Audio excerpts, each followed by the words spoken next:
The first Sunday we came to church here, Pastor Chris was giving a sermon about grief, and that really hit close to home because I've been grieving for quite a while.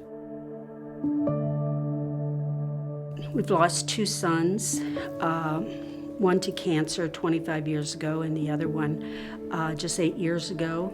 And I think that's when I really felt like the church failed me at the time. Nobody really reached out to me or anything like that. And my son was just 35, and he had 3 young children that were just 6, 4, and 2 weeks old. And he died very suddenly of the widowmaker.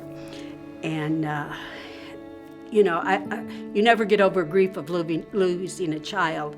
And for some reason, the day we picked to come to church, his sermon was about grief. And it's like, oh my gosh, this is kismet.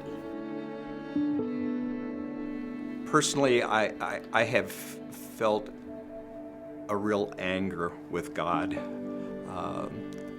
I'm hoping that I can get that out of my system.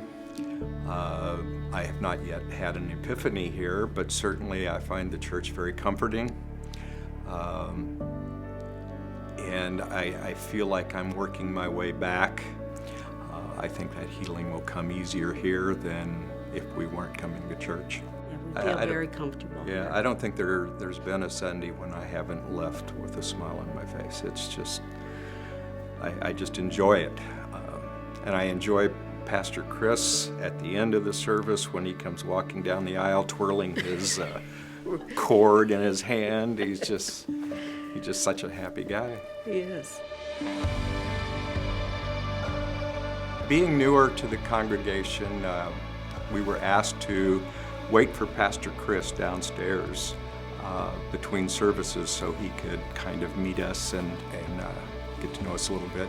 By the time he was able to get from the service down there, we had already met a dozen or so people who were already welcoming us and handing us literature and telling us who was who and so on. So the welcoming attitude of the people in this church has been very, very good for us.